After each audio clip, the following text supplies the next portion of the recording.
So obviously the most important news this week is the student loan forgiveness stuff, and we will get to that, I promise you.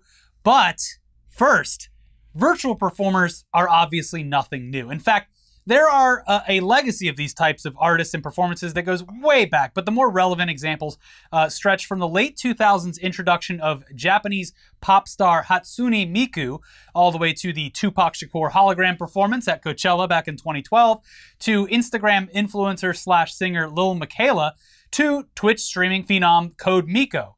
Now, as technology behind these types of projects gets easier and easier to use, there's of course been a significant bump in the amount of virtual musicians, performers, streamers, and so on. You forgot gorillas. Well, the gorillas, it's a little bit different. That's actually animated. We'll get into it. But when they perform on stage, they've got the cartoons out there. Yeah, but yeah, some, as far as the new wave go, are pretty archaic and just rely on basic camera tracking, and some are far more intricate, like Code Miko's elaborate setup. But one virtual artist, the completely fabricated FN Meka, has been getting headlines for all the wrong yet completely predictable reasons this past week. Yeah, so FN Meka, which is clearly visually inspired by other notable rappers, but was also created using thousands of data points compiled from video games and social media, has been gaining steam on TikTok for quite a while now, racking up over 10 million followers and over 1 billion video views. With that kind of success, it's no wonder that despite not being a real person, a very real record label would be interested in signing, distributing, and profiting off of this musical avatar, especially when you consider that the creators of FN Meka claim that the lyricism produced for the project is done entirely through artificial intelligence. And that's the big sticking point here, is like a lot of virtual performances across all media have happened before, gorillas and all that. This one is different in that they're using AI to produce a lot of the content. Yeah, it's an amazing breakthrough and also an amazing excuse. Yes, it is, yeah. So yeah, that's what happened this week. Capitol Records announced the signing of the #1 virtual being on TikTok, as well as the first augmented reality artist to sign with a major label. Unfortunately for everyone involved, it has come to the attention that once again, the AI project is racist. Yeah. We keep having to do this. The internet loves FN Meka, the AI rapper. We regret to inform you, FN Meka is racist. Yes, this is an AI like produced milkshake duck. Yeah. Can you cancel someone who doesn't exist? You bet your ass. Well, they're trying. So yeah, in one of the quickest music industry turnarounds ever, FN Meka was dropped by Capitol Records just days after being signed. Wow. I mean, it makes for a good news story. So let's give you the background first. And apologies, but we obviously can't use any of the actual FN Meka music. Is it good music?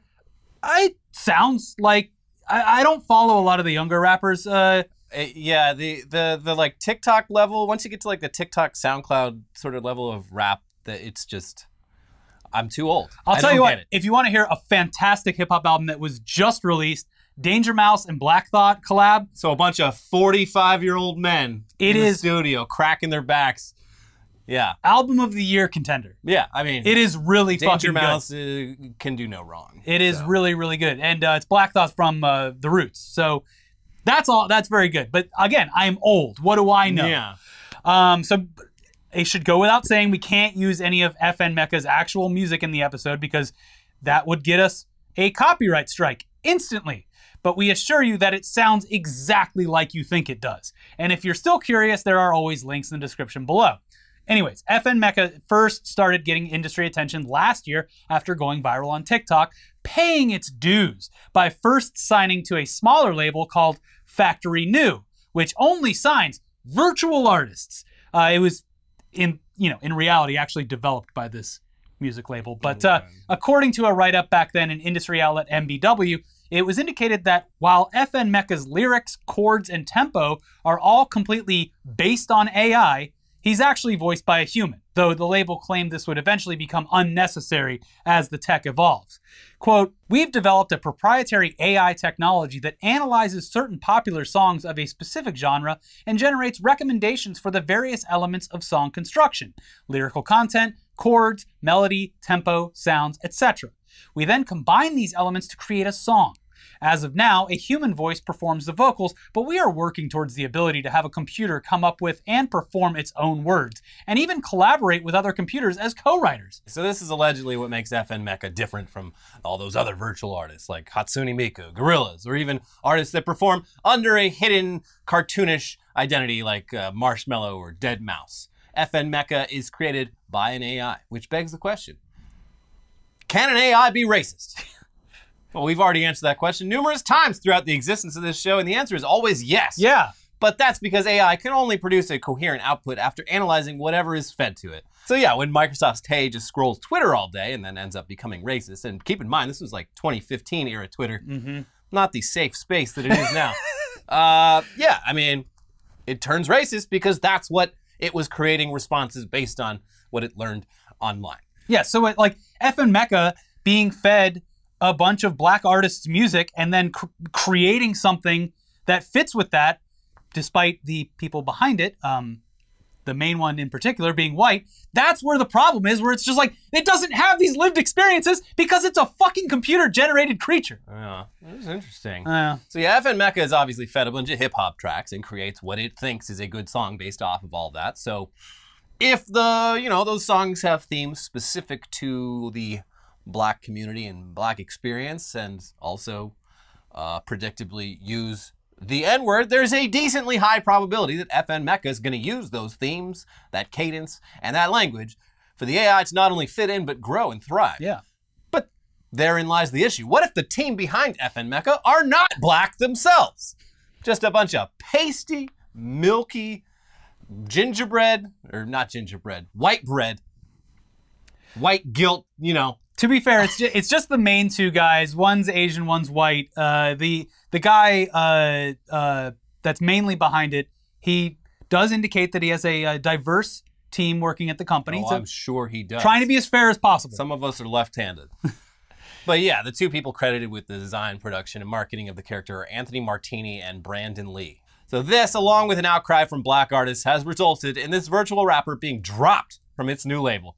Here's the New York Times. Capitol Music Group, the company that houses major record labels including Capitol and Blue Note, said on Tuesday that it was severing ties with its latest controversial artist, FN Meka, a virtual robot rapper powered partly by artificial intelligence who boasts more than 10 million followers on TikTok. The company had previously teased the project, the first augmented reality artist to sign to a major label, it said, as just a preview of what's to come.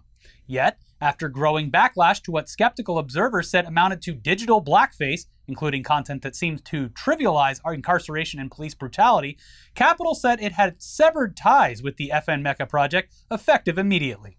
The company added in a statement, "We offer our deepest apologies to the black community for our insensitivity in signing this project without asking enough questions about equity and the creative process behind it. We thank those who have reached out to us with constructive feedback in the past couple of days. Your input was invaluable as we came to the decision to end our association with the project." But while we're here, we'd love to announce our new artist. We've just signed a very talented woman named Rachel Dolezal. Hopefully that makes everything right. Yeah, she'll be doing fine, and she'll be on tour this winter. And we looked into it. She's been involved with her local NAACP chapter for years, so no way this blows up in our face. Yeah. Anyway, the New York Times reporting continues, adding that earlier this week, a nonprofit known as Industry Blackout, which formed in 2020 to pursue equity in the music business, had called for a public apology, as well as the donation of any funds spent by Capitol on the project to charity and the budgets of black artists on the label. Quote, "We find fault in the lack of awareness and how offensive this caricature is," Industry Blackout wrote in an open letter posted to social media. "It is a direct insult to the black community and our culture. An amalgamation of gross stereotypes, appropriative mannerisms that derive from black artists, complete with slurs infused in lyrics." A debut single, Florida Water, was released via Capitol, a division of Universal Music Group, on August 12th. The track was credited as featuring the professional Fortnite gamer Clicks, along with the Atlanta rapper Gunna, who is currently being held without bond in Atlanta, where he is facing a felony racketeering charge. This digital effigy is a careless abomination and disrespectful to real people who face real consequences in real life, Industry Blackout said in its statement, pointing to Gunna's case. And truly one of the better parts of the interview with the guy credited with the creation of FN Meka from this article is this one right here.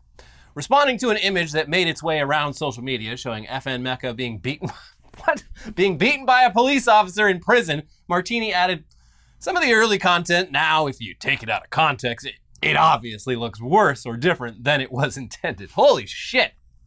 Yeah. Okay.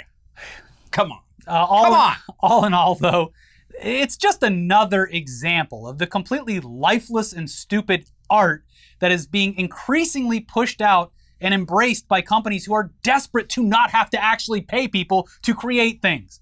I mean, we're currently living during a time where it seems as though technology is being rapidly developed in order to replace any actual art that exists.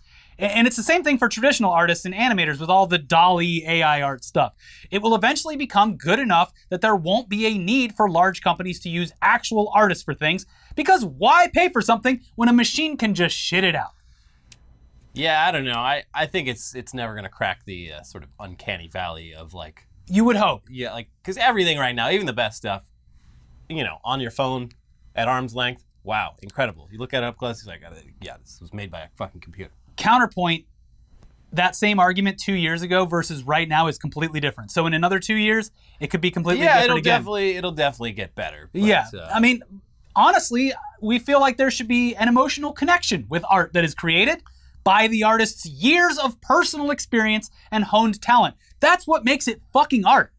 Yeah, also, I mean, if you push out the actual human artists, eventually you're going to run out of material to feed to the reinterpret, I guess. Yeah, hopefully there are other people out there that feel the same way, because the use of AI-generated art and music is only going to increase if it's monetarily beneficial to these companies. So, yeah, they're going to use it if it's a cheap, easy way for them to shit stuff out, whether that's logos, album artwork, music, anything. Yeah. With music, though, like with this FN Meka, like, okay, I'm sure, and this is also true with art. Like, they're great tools. The art stuff is, I think, a lot further along than any of the music AI stuff that I've seen, which is, it's like, I could see someone maybe just letting the machine run for like a couple hours and then going and picking out little tiny moments where it's like, oh, that kind of slapped. But the rest of it, it's just like unlistenable fucking, it's madness. It feels like you're going insane. Yes, but you're talking about that in its current state. Right, but I'm saying like, even the marketing of this FN Meka is like, it's bullshit. Like, yeah, of course. It's like this, a computer didn't just sit down and spit this stuff out. It involved a lot of human there's involvement. A lot of team, like there's an actual team behind this going viral. Like, I mean, if you've never even tried just doing like production, mixing and mastering on audio, like you don't understand how fucking complicated and subjective a lot of this shit is. It's not something we're gonna, like, a computer's gonna be able to replicate anytime soon. So hey, we hope. But you know, you could have a computer just spit out like 100 different versions and find the one that's like not too bad, and then make some tweaks and be like, yeah, wow, an AI just did this. Yeah, it's going to find, you're going to have that hill that you cross with efficiency. Is it more or less efficient to monitor what the computer's shitting out and picking the best versus it getting good enough to literally put out perfection? Yeah. So yeah, interesting times. And that's what I think is crazy about this story and the DALL-E stuff, is that this has been hyper accelerated within the past 2 years. Within the past, like, with the art, it's like the last 3 months. Yeah, so maybe less. That's what worries me about the near future, because you look ahead and you're like, wow, 5 years sure is a far time in the future. And it's like, no, that'll be here like before you even know it. So yeah, I guess it's weird. It's like it's also like diminishing returns. Because I follow a couple accounts that like just retweet stuff in the AI art space, and you know, for the first couple of weeks I was like, wow, this is incredible. But now I'm like, okay, fine, whatever. And it still just it doesn't have the effect on me as when I see actual art that you can tell was made by a person. The album's called Cheat Codes by Danger Mouse and Black Thought. Yeah. And if you want heavy music, Chat Pile, God's Country, the album by Chat Pile, one of the best heavy albums of the year. Enjoy. There you go. Mm-hmm. Anyway, let's move on now to the biggest story of the week. Dark Brandon is in full effect. Yes, he has turned fully into Dark Brandon by now. Yes. Someone fed him after midnight. Someone gave him some water when it was too late, and Dark Brandon has rolled out. And it's this time, thankfully, it's not just memes. Yes. It's Dark Brandon policy. Has been willed into existence. So, yeah, Joe Biden and his student loan forgiveness program dropped this week somewhat unexpectedly. I didn't think he was going to fucking do it. Yeah.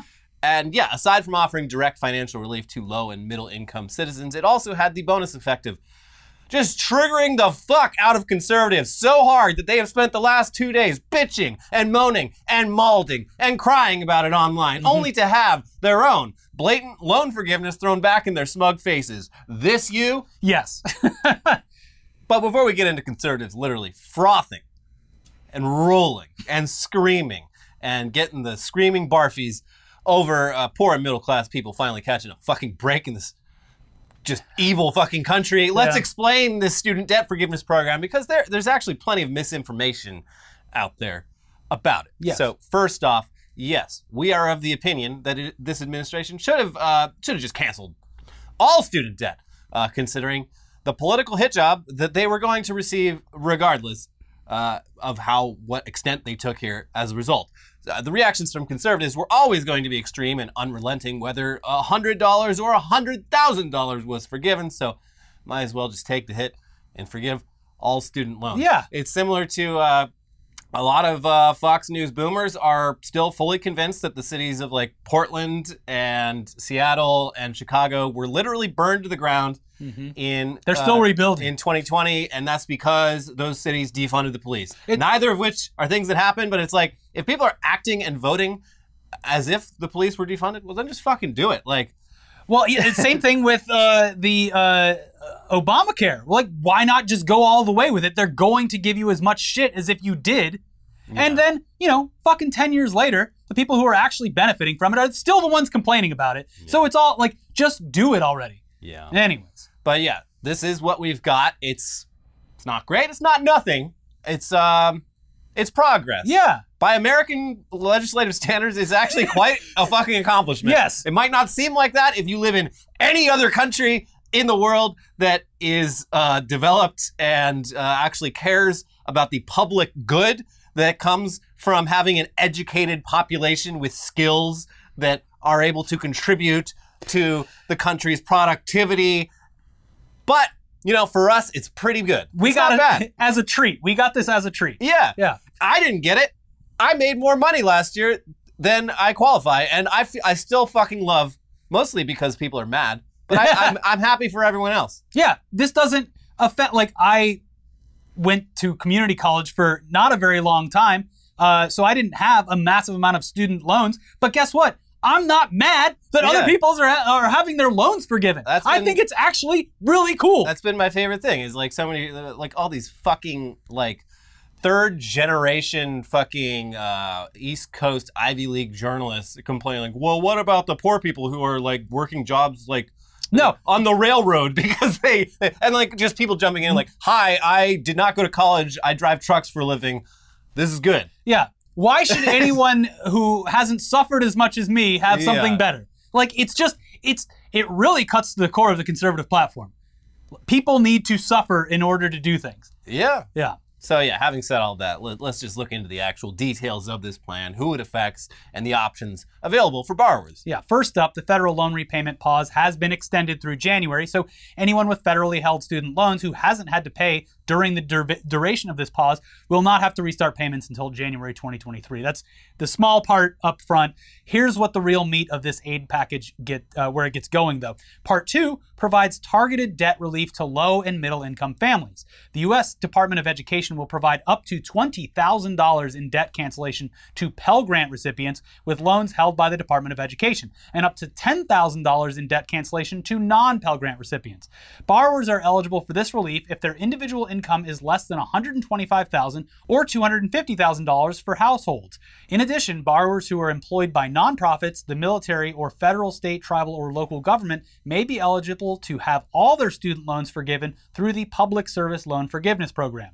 So $10K in debt cancellation regardless, and up to $20K in debt cancellation for Pell Grant recipients. And for the unaware, Pell Grants are specifically for low-income students. Yeah, everyone's out to survive in college. Oh, you support a bunch of like coastal elite Ivy League graduates. It's like, no, Pell Grant recipients are getting the bulk of this relief, and those people are, by the very nature of the Pell Grant, from very low income backgrounds. Yeah, so good for them. The increased debt forgiveness is certainly going to be a large weight off of their shoulders. So yeah, this part of the program has obviously been getting the most attention because it immediately erases debt for millions of Americans.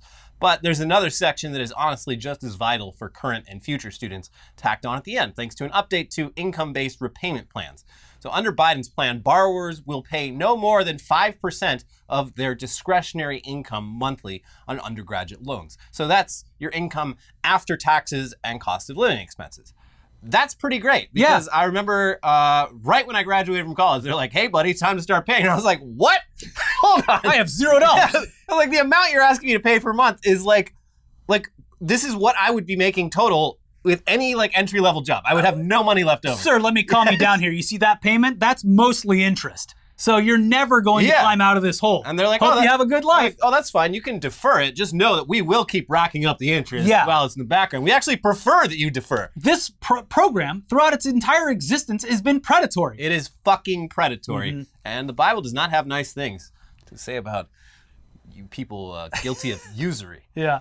So anyway, the plan also raises the amount of income that is considered non-discretionary income, which protects the borrower from repayment. This guarantees that no borrower earning under 225% of the poverty level will have to make a monthly payment at all.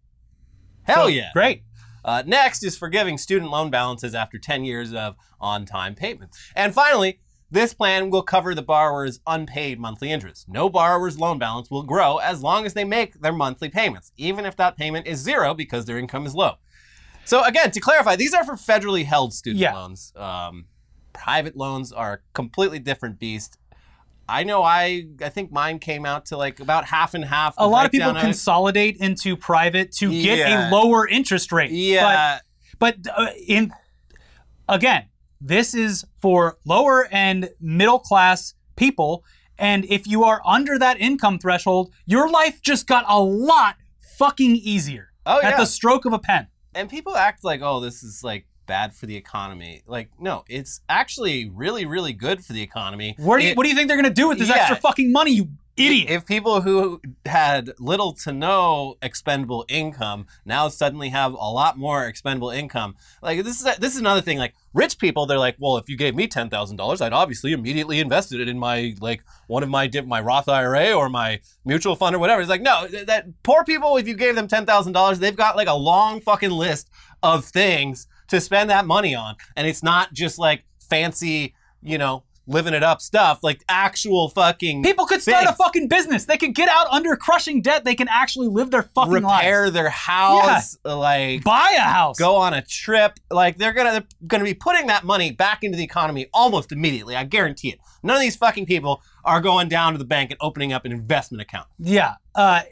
Anyways, yes, it is stupid that for so long, debt has been inescapable for a large portion of this country when it's almost mandatory at this point for even the most basic jobs, despite not being necessary realistically, by the way. Yeah, that's a whole separate Not thing. only should education be free, but it needs to be completely fucking overhauled.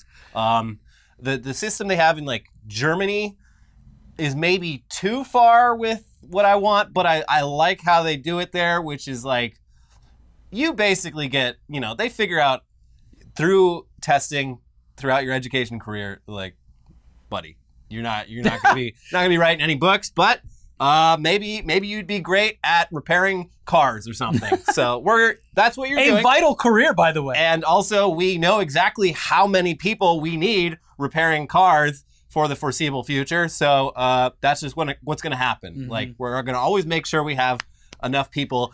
Not exactly the plan that I would want specifically, but this is a small step forward. But that also means that if you want to get like a liberal arts degree, like a lot of undecided 18-year-olds in America do, it's a little bit harder to do that in places where the government is subsidizing your education because they're like, if we have too many people with liberal arts degrees, that's a problem. Yeah, so nothing will you get better done. be fucking like dedicated to this degree in English or whatever. It's not just like some fallback shit. Also, you get to have a gap year. Also, you don't have to go to college at all. You can go to a trade school. There's a lot of things we can do with you. You're not going to be shamed publicly for not getting a university education. It's just nice to see a little shred of help for students in America. That's what I think I'm getting at here. Is just like, even though it is a small, I mean, all things considered, for America, this is a big fucking deal. But just a small step in the right direction gives me a shred of hope for the future. So that's great. This will change people's lives. Yes. But back to the reaction. It has been swift, synchronized, unhinged, and ironically hilarious because without fail, nearly every conservative who has complained about student loan forgiveness this week has been called out for taking much larger than the student loan forgiveness. Some of them shockingly large. Yeah.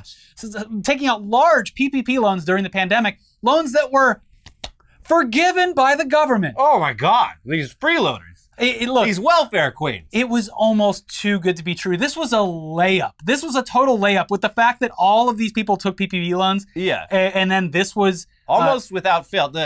Interestingly, the one who didn't, it would appear that Ben Shapiro and the Daily Wire did not take out any PPP because Ben Shapiro's, he's smart. He is what he is, but he's smart. Because he knew that this would be a well of content. And the Daily Wire has been publishing just like stories about PPP loan abuse for the last couple of years. So it's like, he didn't do it, but he also provided just so many examples of like, the same people who are complaining now, just abusing the PPP system. But yeah, it was almost too good to be true. Thanks to pandemic loan forgiveness, everyone who complains about having loans forgiven instantly looks like an idiot who is happy to mooch off the government until someone else can benefit. I ratioed PragerU. Yeah. Thanks to a lot of you. Very cool. I won in the marketplace of ideas. Yes. Now they have to give me their YouTube channel. But it's even sadder for these assholes when you consider that they are literally getting mad at middle class and poor people for getting some relief, while they themselves had loans forgiven that dwarf the student loan forgiveness plan. It's predictable, it's evil, and at this point it's hilarious that it all played out exactly the way that everyone thought it would. It's been very satisfying. Now initially it was mainly journalists and Elliot, who, you're a journalist. You can have it. For this month I am. Yeah. Yes. So mainly just journalists and some news organizations calling out prominent members of the Conservative Party and conservative commentators, which led to a solid 24 hours of people just dunking all over them. But then the dark Brandon energy escaped the Oval Office. Because we all believed in our hearts. It's a seance. Yeah, it's a you have to believe. Summoning circle. So the dark Brandon energy escaped, and it made its way to Twitter because the official White House Twitter account latched on to this very successful shame campaign to call people out directly. Yeah, so in an ever-growing thread, the White House has highlighted and called out conservatives, mostly elected conservatives, who are furious over student loan forgiveness, while at the same time benefiting from a government program enacted by a conservative president where all of their loans were happily forgiven. Here's just a few notable examples. In response to Marjorie Taylor Greene's appearance on Newsmax, where she stated, "For our government to just say, okay, your debt is forgiven, it's completely unfair," the White House responded, Congresswoman Marjorie Taylor Greene had $183,504 in PPP loans forgiven. Wait, that's like 18 times what most people got. Damn Wait a second. Marge. When Vern Buchanan said, Biden's reckless unilateral student loan giveaway is unfair to the 87% of Americans without student loan debt and those who played by the rules, the White House replied, Buchanan had over $2.3 million in loans forgiven. Jesus, buddy. Look in the mirror. Oklahoma GOP Rep Mullen had $1.4 million in PPP loans. Congressman Kevin Hern had $1 million in PPP loans. Mike Kelly had just under $1 million. And even Matt Gaetz had $500,000 forgiven. I mean, being a sex pest is expensive. And look, this continues on. It is a limitless amount of people. Yeah. Anyway, honestly, the cherry on top of all this has to be the amazing tweet sent out by Indiana Congressman Jim Banks, who he said the quiet part out loud with absolutely zero shame or self-awareness. Student loan forgiveness undermines one of our military's greatest recruitment tools at a time of dangerously low enlistments. Whoa! Holy shit. No euphemisms or anything. It's like, we need to keep people fucking poor. We need to keep education expensive as hell. Because otherwise, who's going to sign up to just turn into red mist over in the other side of the world if education is affordable? We need to lure poor people with no other options into the military so we can stack their bodies in the next war for oil. People have been alluding to this for decades, and he just tweeted it out. Yeah. Mm-hmm. Anyways, look, we obviously still have problems with Joe Biden. Dark Brandon not a fan of Joe Biden. Yeah. We have to admit, though, the past few weeks have been pretty impressive thanks to the introduction of Dark Brandon. Yeah. Yeah. And I swear, even like yesterday or the day before, I was behind a car that had a Let's Go Brandon thing on it, and I was like, this has unironically become like a cheering thing. Like when I see it now, it sounds like they're cheering on Dark Brandon. Yeah. And you really have to make them think that too. Because they're going to be out there with just chipping. Oh, jeez. Yeah. No, what am I going to do with all my Let's Go Brandon flags? I chipped the clear coat. Yeah, and it really looks like he's embracing the role because he's not taking any shit from even the press regarding these loan forgiveness programs. Oh God, this was his coolest moment as president, I think. And the look back too. Yeah, I mean, this clip is edited. I edited it, but the actual words are not edited. He really clapped back at a reporter. Let's just look at the clip. Mr. President, is this unfair to people who paid their student loans or chose not to take out loans? Is it fair to people who, in fact, do not own the multi-billion-dollar businesses and they see what these guys do more at that stage? Is that fair? Oh, God. Why can't you be that guy every day? He's becoming it, which is like, look, we've said some terrible things about not Dark Brandon. Dark Brandon's great. Joe Biden over the years.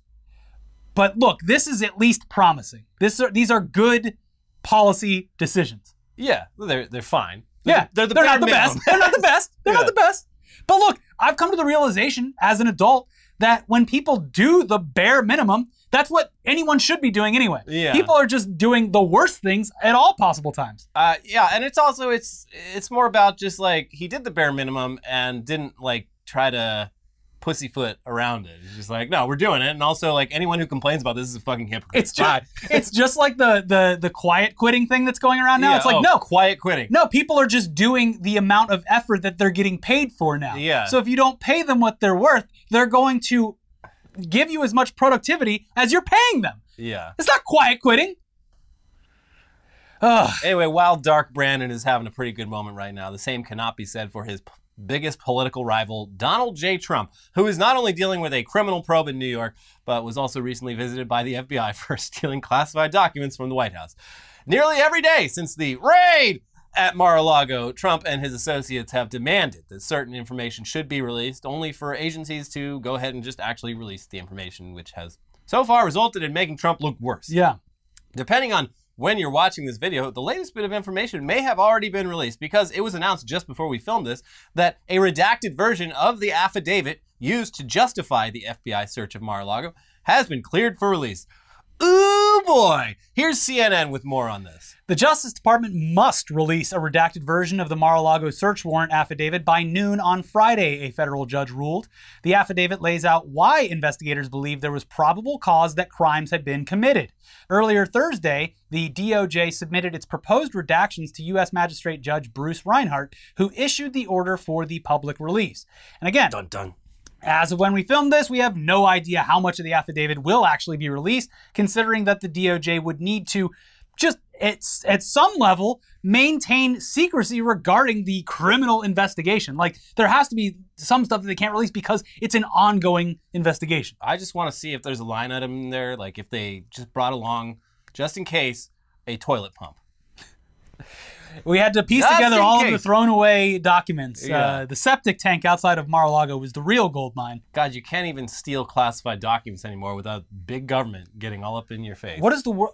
So students can get debt relief, but I can't steal classified documents from the White House? Wow. This Joe is not Biden's fair. America. Anyway, of course, Trump himself has already taken to Truth Social to do what any innocent person would do, angrily rant about the investigation while deflecting the entire time. Here's what he said in a recent Truth.